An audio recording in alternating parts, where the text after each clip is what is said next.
en vérité, je vous le dis, celui qui n'entre pas par la porte dans la bergerie, mais qui y monte par ailleurs, est un voleur et un brigand. Mais celui qui entre par la porte est le berger des brebis. Le portier lui ouvre et les brebis entendent sa voix. Il appelle par leur nom les brebis qui lui appartiennent et il les conduit dehors. Lorsqu'il a fait sortir toutes ses propres brebis, il marche devant elles et les brebis le suivent parce qu'elles connaissent sa voix. Elles ne suivront point un étranger, mais elles fuiront loin de lui parce qu'elles ne connaissent pas la voix des étrangers. Jésus leur dit cette parabole, mais ils ne comprirent pas de quoi il leur parlait. Jésus leur dit encore en vérité, je suis la porte des brebis.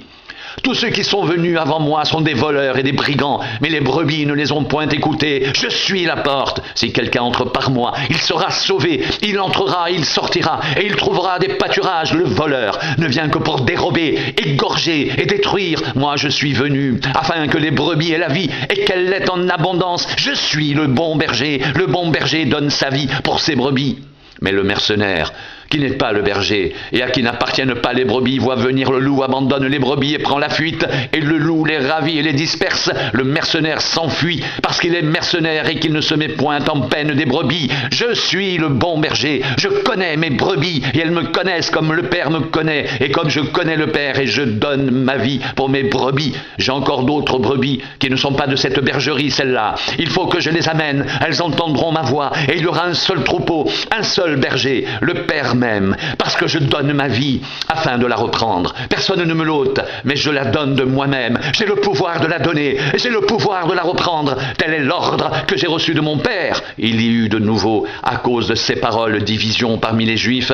Plusieurs d'entre eux disaient, il a un démon, il est fou, pourquoi l'écoutez-vous? D'autres disaient, ce ne sont pas les paroles d'un démoniaque. Un démon peut-il ouvrir les yeux des aveugles? On célébrait à Jérusalem la fête de la dédicace, c'était l'hiver, et Jésus se promenait dans le temple sous le portique de Salomon. Les Juifs l'entourèrent et lui dirent, jusqu'à quand tiendras-tu notre esprit en suspens? Si tu es le Christ, dis-le-nous franchement. Jésus leur répondit, je vous l'ai dit, et vous ne croyez pas. Les œuvres que je fais au nom de mon Père rendent témoignage de moi, mais vous ne croyez pas, parce que vous n'êtes pas de mes brebis. Mes brebis entendent ma voix, je les connais, et elles me suivent. Je leur donne la vie éternelle, et elles ne périront jamais, et personne ne les ravira de ma main. Mon Père qui me les a donnés est plus grand que tous, et personne ne peut les ravir de la main de mon Père. Moi et le Père, nous sommes un. Alors les Juifs prirent de nouveau des pierres pour le lapider. Jésus leur dit, je vous ai fait voir plusieurs bonnes œuvres de mon Père,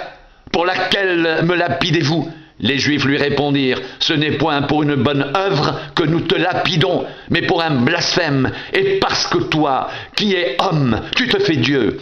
Jésus leur répondit, n'est-il pas écrit dans votre loi, j'ai dit, vous êtes des dieux? C'est là appelé Dieu, ceux à qui la parole de Dieu a été adressée. Et si l'écriture ne peut être anéantie, celui que le Père a sanctifié et a envoyé dans le monde, vous lui dites, tu blasphèmes? Et cela, parce que j'ai dit, je suis le Fils de Dieu.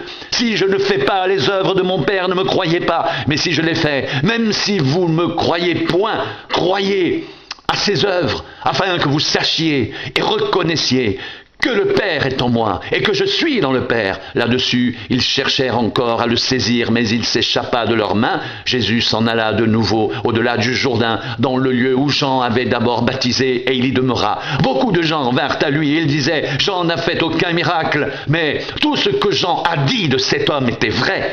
Et dans ce lieu, plusieurs crurent en lui.